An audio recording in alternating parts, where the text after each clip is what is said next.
Welcome to the Locked Room. Stories from the golden age of mystery and crime fiction. I'm Mardell, reading The Case of Jennie Brice by Mary Roberts Reinhardt. Chapter 10. I have said before that I do not know anything about the law. I believe that the Ladley case was unusual in several ways.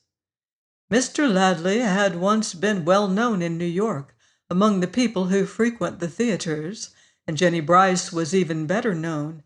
A good many lawyers, I believe, said that the police had not a leg to stand on, and I know the case was watched with much interest by the legal profession.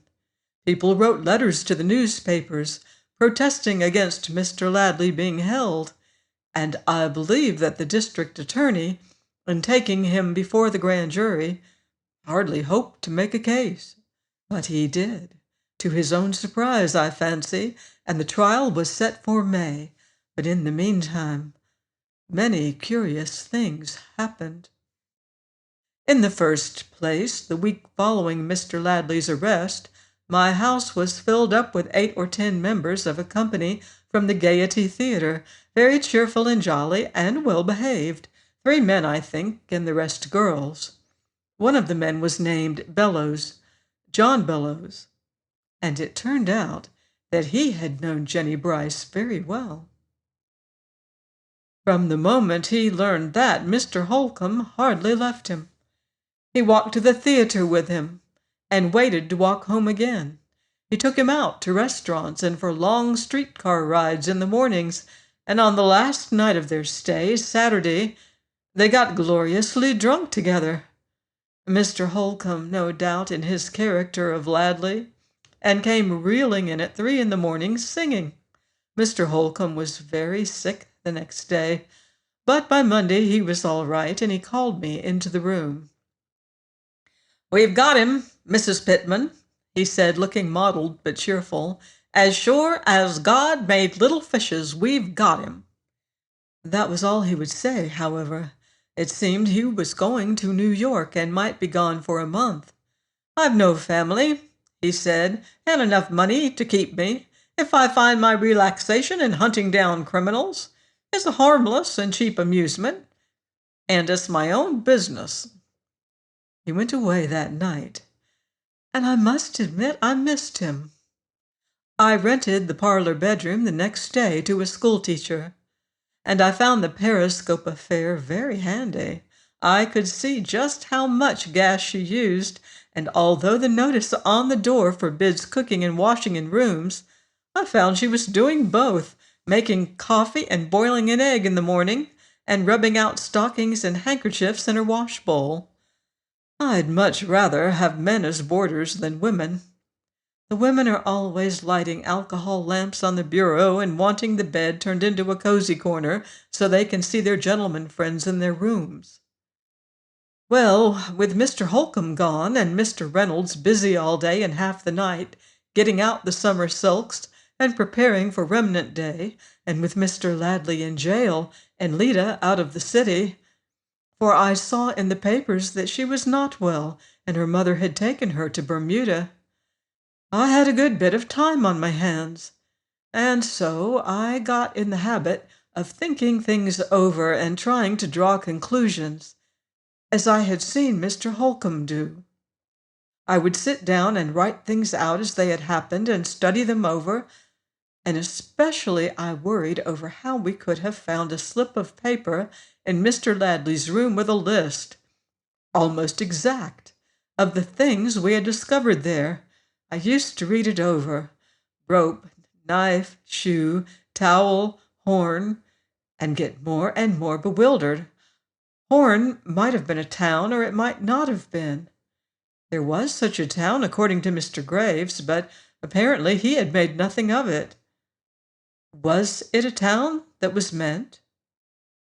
The dictionary gave only a few words beginning with horn: hornet, hornblende, hornpipe, horny, none of which was any assistance, And then one morning I happened to see in the personal column of one of the newspapers that a woman named Eliza Schaefer of Horner had day-old Buff Orpington and Plymouth Rock chicks for sale.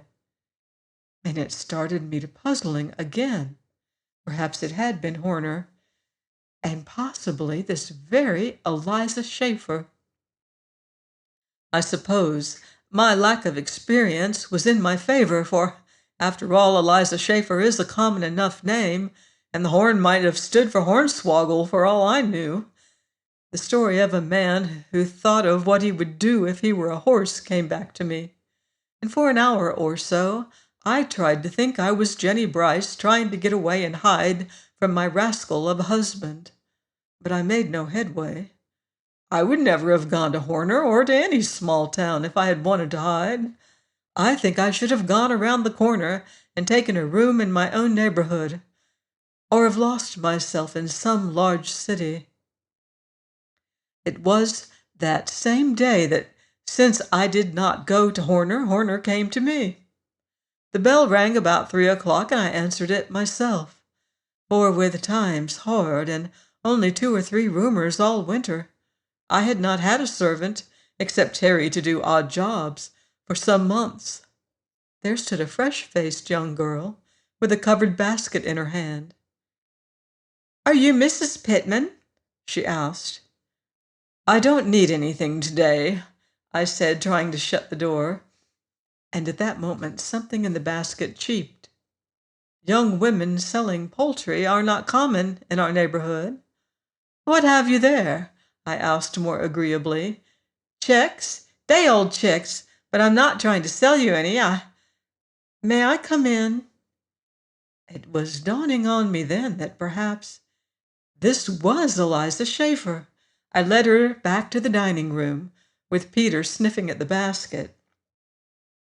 "My name is Schaefer," she said. "I've seen your name in the papers, and I believe I know something about Jennie Brice." Eliza Schaefer's story was curious. She said that she was a postmistress at Horner and lived with her mother on a farm a mile out of town, driving in and out each day in a buggy. On Monday afternoon, March the 5th, a woman had alighted at the station from a train and had taken luncheon at the hotel. She told the clerk she was on the road selling corsets and was much disappointed to find no store of any size in the town. The woman, who had registered as Mrs. James Bellows, said she was tired and would like to rest for a day or 2 on the farm. She was told to see Eliza Schaefer at the post office, and as a result drove out with her to the farm after the last mail came in that evening. Asked to describe her, she was over medium height, light-haired, quick in her movements, and wore a black and white striped dress with a red collar and a hat to match. She carried a small brown valise that Miss Schaefer presumed contained her samples. Mrs. Schaefer had made her welcome, although they did not usually take boarders until June. She had not eaten much supper, and that night she had asked for pen and ink and had written a letter. The letter was not mailed until Wednesday. All of Tuesday Mrs. Bellows had spent in her room, and Mrs. Schaefer had driven to the village in the afternoon with word that she had been crying all day and bought some headache medicine for her. On Wednesday morning, however, she had appeared at breakfast, eaten heartily, and had asked Miss Schaefer to take her letter to the post office. It was addressed to a Mr. Ellis Howell, in care of a Pittsburgh newspaper. That night, when Miss Eliza went home about 8:30, the woman was gone. She had paid for her room and had been driven as far as Thornville, where all trace of her had been lost. On account of the disappearance of Jennie Brice being published shortly after that, she and her mother had driven to Thornville, but the station agent there was surly as well as stupid, and they had learned nothing about the woman. Since that time, 3 men had made inquiries about the woman in question. One had a pointed Vandyke beard. The second, from the description I fancied, must have been Mr. Graves. The third, without doubt, was Mr. Howell. Eliza Schaefer said that this last man had seemed half frantic. I brought her a photograph of Jennie Brice as Topsy and another one as Juliet. She said there was a resemblance, but that it ended there. But of course, as Mr. Graves had said, by the time an actress gets her photograph retouched to suit her, it doesn't particularly resemble her. And unless I had known Jennie Brice myself, I should hardly have recognized the pictures. Well, in spite of all that, there seemed no doubt that Jennie Brice had been living 3 days after her disappearance, and that would clear Mr. Ladley. But what had Mr. Howell to do with it all? Why had he not told the police of the letter from Horner? Or about the woman on the bridge? Why had Mr. Bronson, who was likely the man with the pointed beard, said nothing about having traced Jennie Brice to Horner? I did as I thought Mr. Holcomb would have wished me to do. I wrote down on a clean sheet of notepaper all that Eliza Schaefer said, the description of the black and white dress, the woman's height, and the rest. And then I took her to the courthouse, chicks and all, and she told her story there to one of the assistant district attorneys. The young man was interested, but not convinced. He had her story taken down, and she signed it. He was smiling as he bowed us out. I turned in the doorway. "This will free Mr. Ladley, I suppose?" I asked. "Not just yet," he said pleasantly. This makes just 11 places where Jennie Brice spent the first 3 days after her death." "But I can positively identify the dress." "My good woman, that dress has been described to the last stilted arch in colonial volute in every newspaper in the United States." That evening, the newspapers announced that during a conference at the jail between Mr. Ladley and James Bronson, the business manager at the Liberty Theater, Mr. Ladley had attacked Mr. Bronson with a chair and almost brained him. Join me next week for more devious details on the locked room. In the meantime, beware of footsteps in the dark.